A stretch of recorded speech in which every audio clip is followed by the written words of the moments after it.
नमस्कार मित्रों, कैसे हो। महर्षि स्कूल के यूट्यूब चैनल पर आपका हार्दिक अभिनंदन है।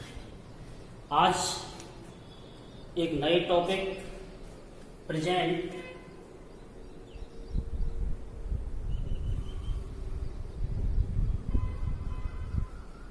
कंटिन्यूअस टेंस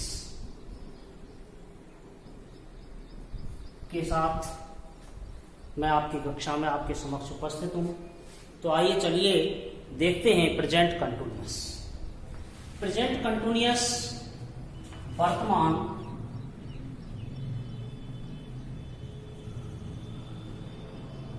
लगातार। प्रेजेंट कंटिन्यूअस क्या होता है? जैसा कि मैंने आपको बताया था, कार्य को 4 प्रकार से बांटा गया है। तो पहला हमने पढ़ा था इंडेफिनिट और दूसरा कंटिन्यूअस। इसमें कंटिन्यूटी यानी कार्य का जारी रहना पाया जाता है। इसमें हम ये नहीं कह सकते कि कार्य कब शुरू हुआ, कार्य कब खत्म होगा, लेकिन हमें यह पता है कि कार्य वर्तमान में जारी है, इसलिए इसे कंटिन्यूअस के नाम से जाना जाता है। यानी लगातार रहा है, रही है शब्द इसमें आते हैं। तो चलिए देखते हैं इस टेंस की हिंदी की पहचान क्या है। हिंदी की पहचान इस टेंस के हिंदी वाक्यों के अंत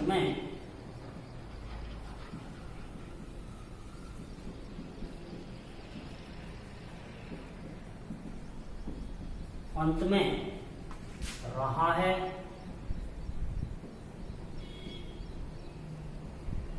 रही है, रहे हैं, खड़ा है, बैठा है,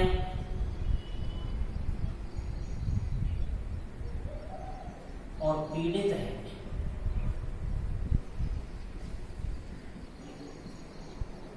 आदि शब्द आदि। जैसे मैंने कहा, मैं तुम्हें अंग्रेजी पढ़ा रहा हूं, वह अंग्रेजी पढ़ रहा है, सीता गाना गा रही है, वे एक मैच देख रहे हैं, वह स्टैंड पर खड़ा है, पक्षी पेड़ पर बैठा है, वह बुखार से पीड़ित है। ये सब प्रेजेंट कंटिन्यूअस टेंस के वाक्य कहलाएंगे। अब हम इसकी अंग्रेजी की पहचान देखते हैं कि अंग्रेजी में इसको कैसे पहचानेंगे। इंग्लिश की पहचान इस टेंस के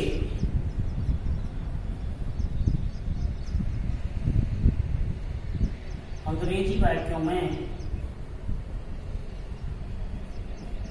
वाक्यों में एजेएमआर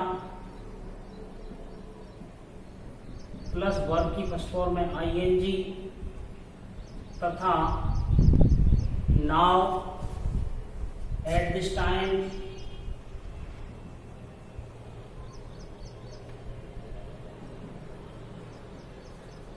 eight present, at moment, in these days,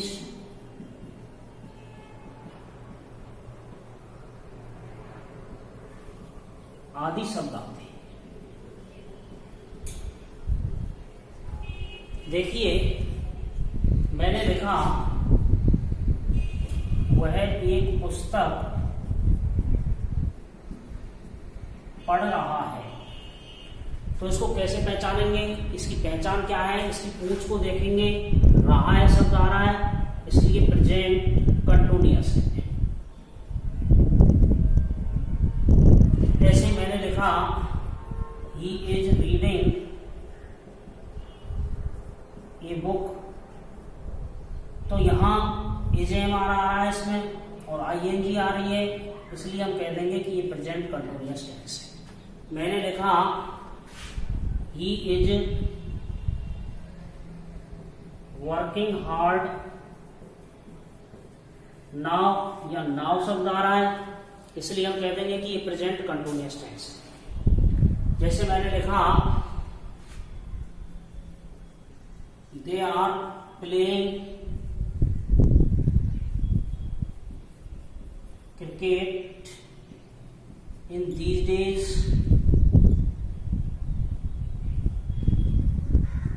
तो यहाँ इन दीज डेज शब्द आ रहा है, इसलिए हम कह सकते हैं कि ये प्रेजेंट कंटिन्यूअस टेंस है। तो बच्चों, हिंदी में और अंग्रेजी में किसी भी प्रेजेंट कंटिन्यूअस टेंस के बारे को उसकी पहचान के साथ पहचानते हैं। अब इस टेंस की सहायक क्रिया हेल्पिंग वर्ब देखते हैं हम। इस टेंस की हेल्पिंग वर्ब क्या होती है? हेल्पिंग वर्ब सहायक क्रिया। सहायक क्रिया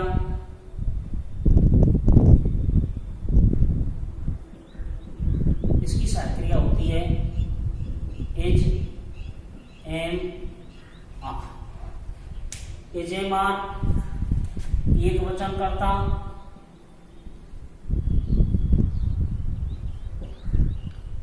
एक वचन कर्ता में आते हैं he, she, it, name, this और दैट। इनके साथ लगाते हैं is.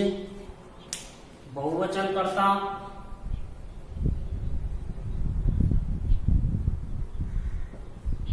I, we, you, they, इसमें है we, you, they, these, those. इसके साथ लगाते हैं आर। और आई कर्ता के साथ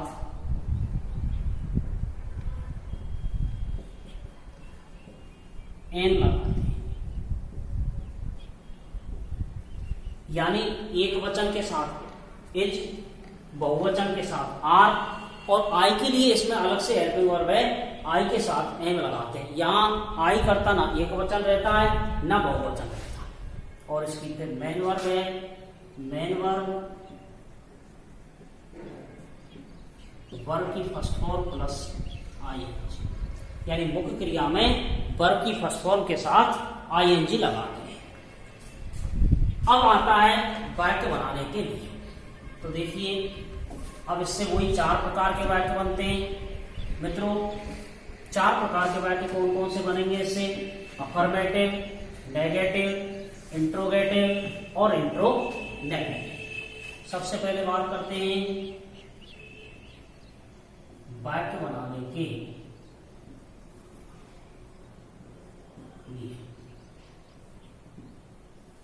सबसे पहला है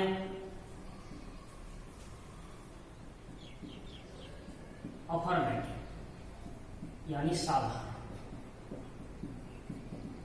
साधारण वाक्य का सूत्र मैंने आपको बताया था, सबो, SHBO, यानी subject plus helping verb plus verb की फर्स्ट फॉर्म में आईएनजी प्लस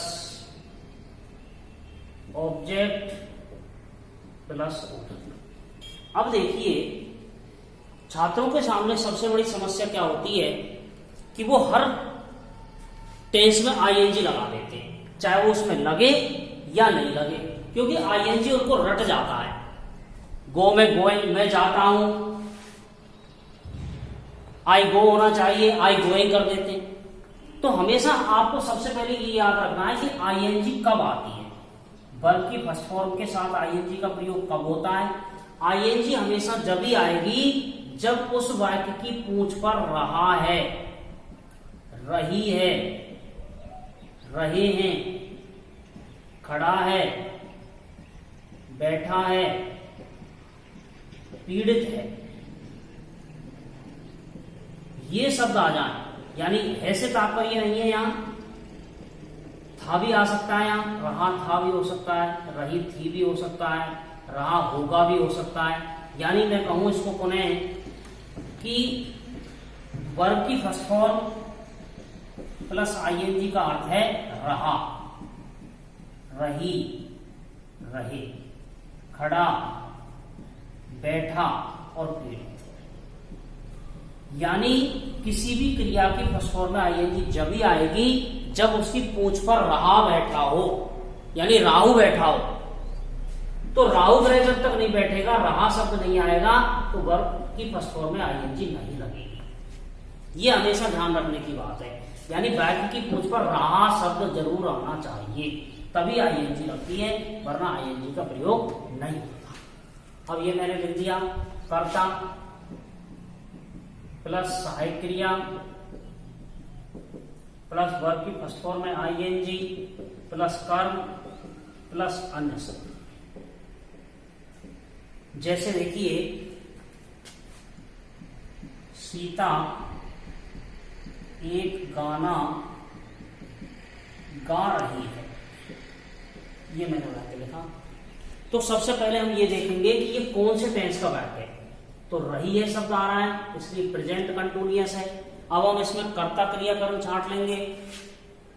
गाने को कहेंगे कौन गा रही है, उत्तर आएगा सीता, ये कर्ता हो गया। हमने पूछा क्या गा रही है, क्रिया से क्या का प्रश्न करेंगे तो कर्म आ जाएगा।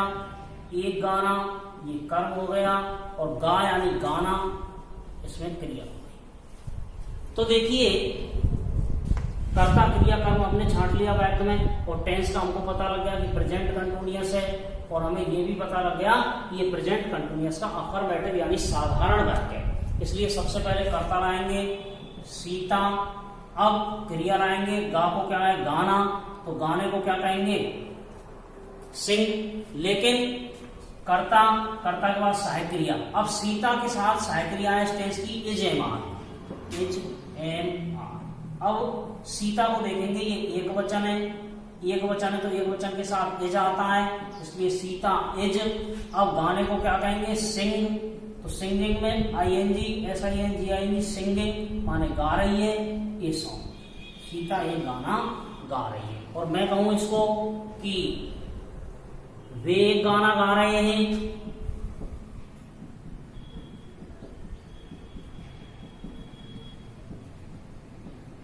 तो सबसे पहले वे की क्या आएगी दे। अब दे कैसा करता है बहुवचन, और बहुवचन कर्ता के साथ क्या आता है आर आता है, तो they are singing a song. लेकिन मैं कहूं कि मैं एक गाना गा रहा हूं,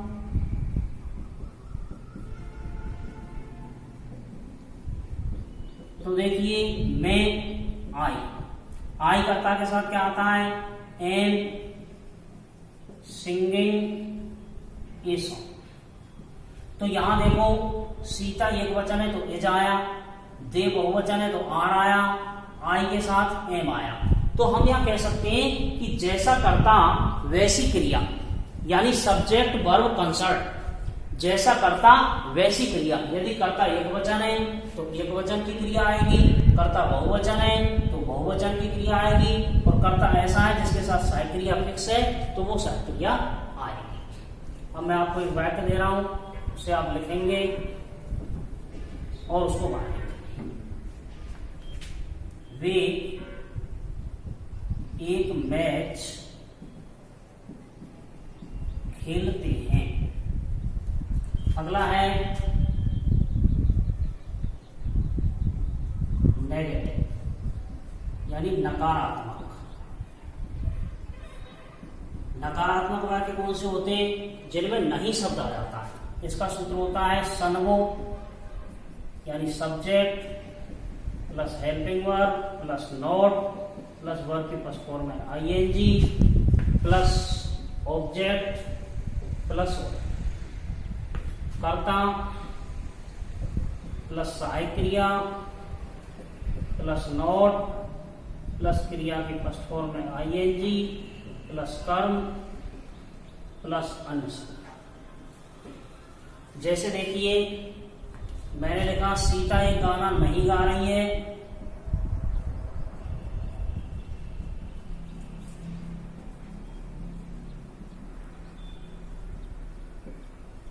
तो सीता सहायक क्रिया आएगी इज, सहायक क्रिया के तुरंत बाद नॉट, इज नॉट, फिर क्रिया सिंग, सिंग में आईएनजी लगेगा क्योंकि रहा आ रहा है पूंछ पर, सिंगिंग ए सॉन्ग।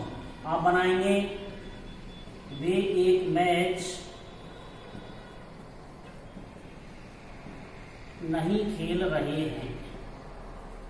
अगला है इंट्रोगेटिव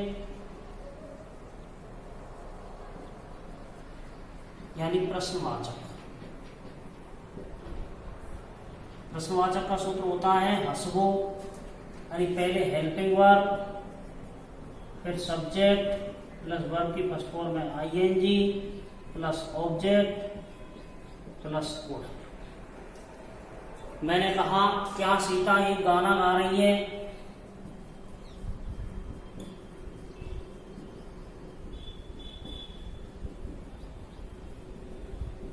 अब यहां क्या आ गया?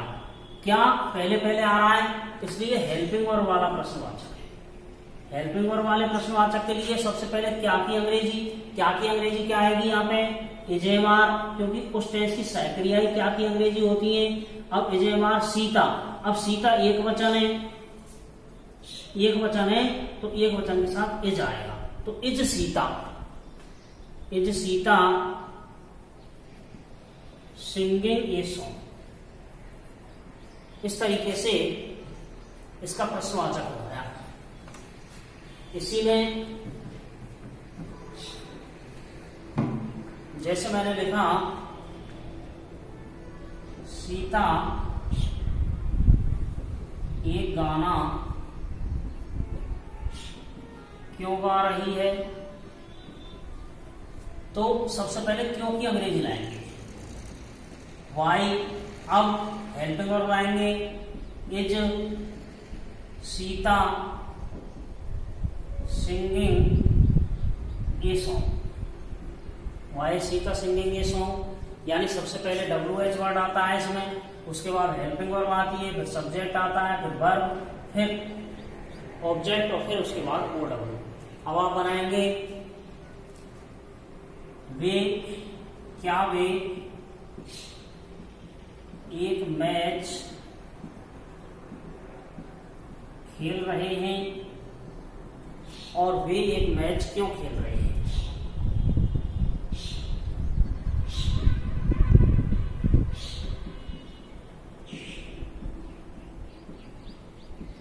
ये दोनों वाक्य आप बनाएंगे। अगला है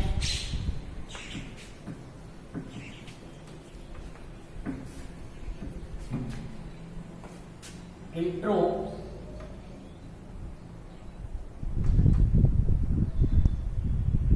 नेगेटिव, यानी प्रश्नवाचक नकारात्मक। प्रश्नवाचक नकारात्मक जिसमें प्रश्न भी पूछा जाए और नहीं भी शब्द आए। इसका सूत्र होता है हसनवो, ये पहले helping verb plus subject plus not plus verb की फर्स्ट फॉर्म में ING plus object plus verb. जैसे सबसे पहले कर्ता, तो सबसे पहले हेल्पिंग वर्ब यानी सहायक क्रिया प्लस कर्ता प्लस नॉट प्लस क्रिया की फर्स्ट फॉर्म में आईएनजी प्लस कर्म प्लस अन्य। जैसे मैंने लिखा क्या सीता एक गाना नहीं गा रही है, तो सबसे पहले क्या की अंग्रेजी के लिए इज सीता, क्योंकि सीता एक वचन है इसलिए इज आया। नॉट सिंगिंग ए सॉन्ग, और मैंने लिखा सीता एक गाना क्यों नहीं गा रही है, तो यहां सबसे पहले क्यों की अंग्रेजी why is Sita not singing a song. अब आप बनाएंगे क्या वे एक मैच नहीं खेल रहे हैं,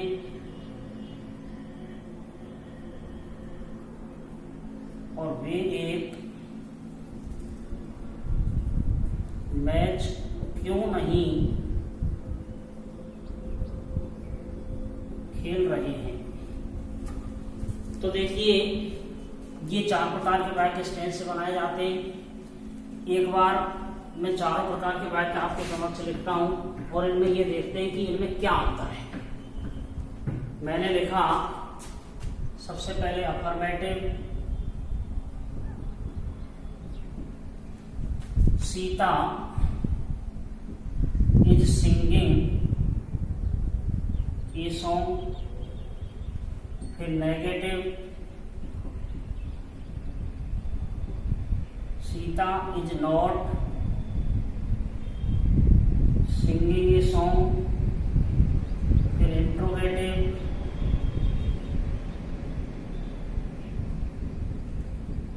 is Sita singing a song. फिर इसमें WH वाला,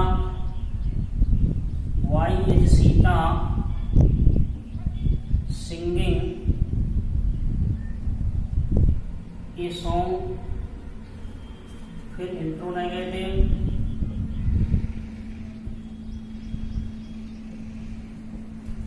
is Sita not singing a song. और why is Sita not singing a song. तो देखिए मित्रों, सबसे पहले यहां कर्ता के बाद सहायक क्रिया आ रही है और यहां कर्ता के बाद सहायक क्रिया के तुरंत बाद नॉट आता है तो नकारात्मक हो जाता है। इसमें और इसमें सिर्फ नॉट का अंतर है, यानी इसमें नॉट शब्द और बढ़ गया है तो नहीं हो गया है। अब प्रश्नवाचक में क्या होता है, ये जो सहायक क्रिया है ये कर्ता से पहले आ जाती है, यहाँ पहले आ गई इज, तो ये क्या का अर्थ देना शुरू कर दिया इसमें। क्या सीता एक गाना गा रही है। WH वर्ड वाला है तो इस हेल्पिंग वर्ब से पहले WH वर्ड को लगा दिया तो वह क्यों सीता एक गाना क्यों गा रही है। इसमें ये सब्जेक्ट है, इससे पहले हेल्पिंग वर्ब आ गई, इसके तुरंत बाद नॉट आ गया। इसमें इससे पहले हेल्पिंग वर्ब आ गई, इसके तुरंत बाद नॉट आ गया और इससे पहले WH वर्ड आ गया। तो आप समझ सकते हैं इसमें सिर्फ सहायक क्रिया इज का आदान प्रदान हो रहा है। बस ये इधर आ रही है, फिर इधर जा रही है, फिर इधर आ रही है, फिर इधर जा रही है। यानी हेल्पिंग वर्ब के परिवर्तन से ही वाक्य साधारण से प्रश्नवाचक हो जाता है, प्रश्नवाचक से प्रश्नवाचक नकारात्मक हो जाता है और सहायक क्रिया के तुरंत बाद नॉट लगा देने से वाक्य नकारात्मक बन जाता है। हेल्पिंग वर्ब है, हेल्पिंग वर्ब का helping verb HV plus subject plus not, यानी हम कह सकते हैं कि इनका स्थान हमेशा परिवर्तित होता रहता है। जैसे हमने कहा साधारण में SN भी हो जाता है, वो साधारण में सब्जेक्ट प्लस हेल्पिंग वर्ब आ जाती है, फिर उसमें subject plus helping verb not आ जाता है, फिर इसमें प्रश्नवाचक में हेल्पिंग वर्ब इधर आ जाती है। यानी इन तीनों का इधर उधर आदान प्रदान होने से ही वाक्य के निर्माण में परिवर्तन हो जाता है, स्वरूप में परिवर्तन हो जाता है। अब हम बात करते हैं आगे, इस टेंस में भी इनके अलावा कुछ प्रयोग दिए गए हैं। यूजेस के बारे में हम बात करते हैं कि इस टेंस में कौन कौन से यूज हैं। तो सबसे पहले मैं बात करूंगा use of is am are.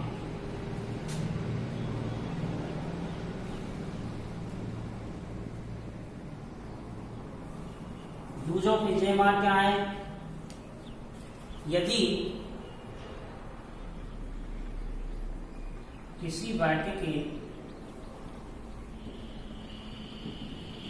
अंत में है हूं है शब्द आ रहा हो, है हूं है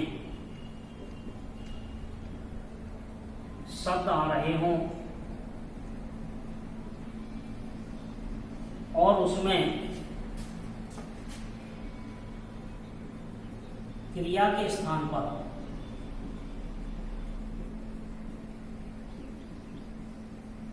नाउन बैठा हो, नाउन बैठा हो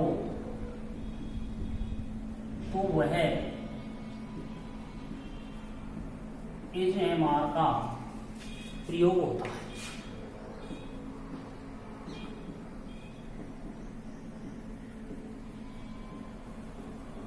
जैसे मैंने कहा subject plus is am are plus noun. जैसे मैंने कहा यह एक पेन है, यह ब्लैक बोर्ड है, यह डस्टर है, यह मेरा घर है, यह मेरा विद्यालय है, यह मेरा मित्र है, वह मेरा भाई है, यह मेरे पिताजी हैं, ये मेरी माताजी हैं। ये सब इज एम आर का प्रयोग होता है। जैसे मैंने कहा यह एक पेन है, तो यह के लिए इट, है के लिए इज, इट इज एक pen, it is a pen. वे मेरे मित्र हैं, तो यहाँ पेन देखो ये नाउन है, वे मेरे मित्र हैं, दे आर माई फ्रेंड्स। यह मेरा स्कूल है,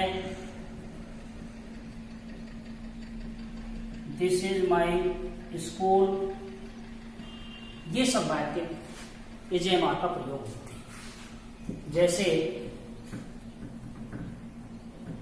मैं आपको एक वाक्य लिखता हूं, यह मेरी माताजी हैं। आप उसको बनाएंगे। अगला है use of is am are plus about. यदि किसी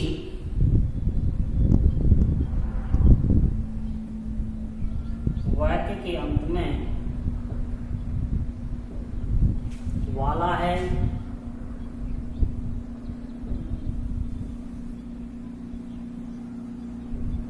वाली है, वाले हैं आदि शब्द आ जाए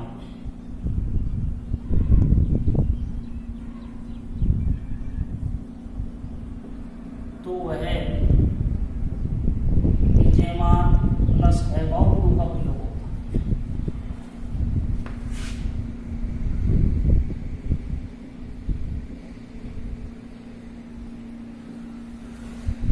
जैसे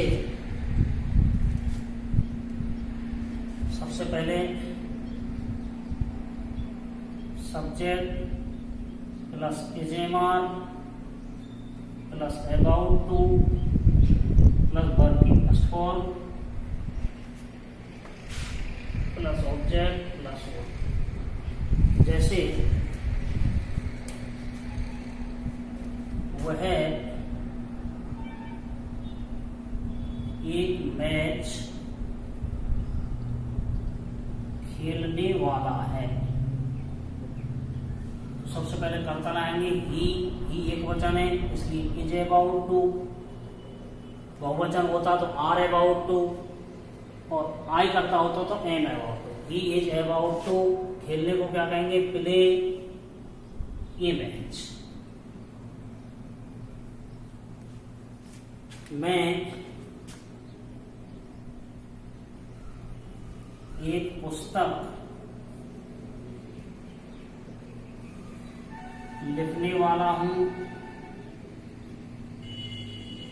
आई am about to write a book. वे एक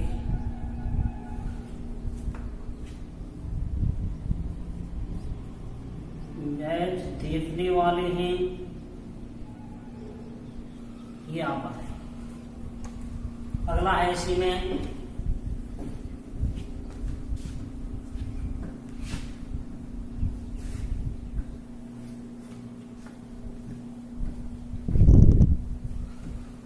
यूज ऑफ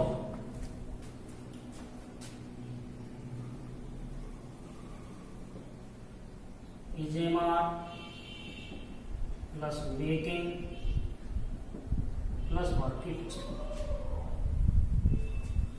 यदि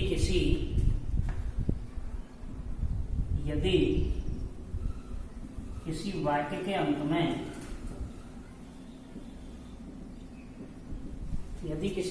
अंत में वा रहा है,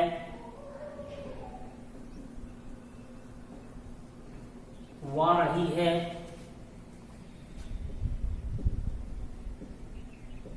वा रहे हैं आदि शब्द आ जाएं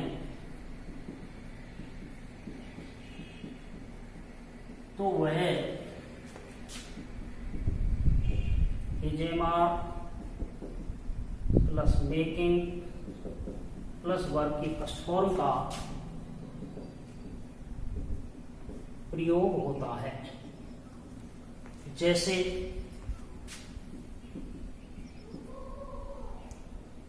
subject plus is am are plus making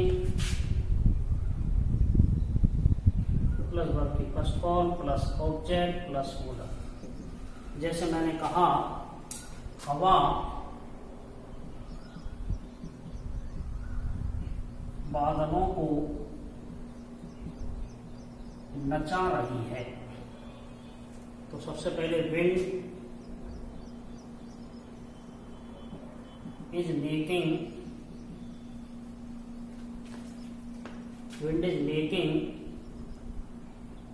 cloud dance. जैसे मैंने कहा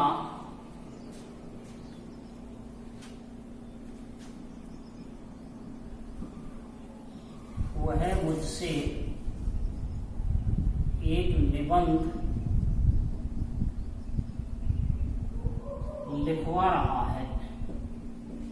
तो he is making me write an essay. इस तरीके से जब किसी वाक्य के अंत में वा रहा है, वा रही है, वा रहे हैं आदि शब्द आ जाएं तो वह इजेमार मेकिंग प्लस वर्ब की फर्स्ट फॉर्म का प्रयोग होता है। आप बना सकते हैं वे हमसे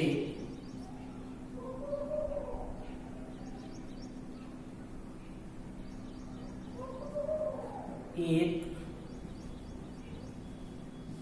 मैच खिलवा रहे हैं।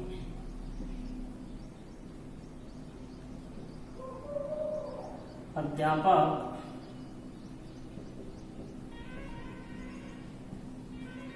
मुझसे अंग्रेजी पढ़वा रहा है। ये वाक्य आप स्वयं बनाएंगे। तो मित्रों, हमने इसमें प्रेजेंट कंटिन्यूअस टेंस में पढ़ा। प्रेजेंट कंटिन्यूअस में affirmative sentence, negative sentence, interrogative sentence और इंट्रोनेगेटिव सेंटेंस के बारे में पढ़ा। इसके बाद हमने इसके 3 प्रयोग पढ़े। इजेमार का यूज, इजेमार प्लस अबाउट टू का यूज और इजेमार प्लस मेकिंग प्लस वर्ब की फर्स्ट फॉर्म का यूज। मैं आशा करता हूं आज का ये चैप्टर आपको निश्चित रूप से समझ में आया होगा और कल फिर हम अगले टेंस प्रेजेंट परफेक्ट के साथ इसी समय इसी क्लास में उपस्थित होंगे। यदि आपको ये वीडियो पसंद आया हो तो निश्चित रूप से हमारे चैनल को सब्सक्राइब कीजिएगा और इसे लाइक कीजिएगा। जय हिंद, जय भारत।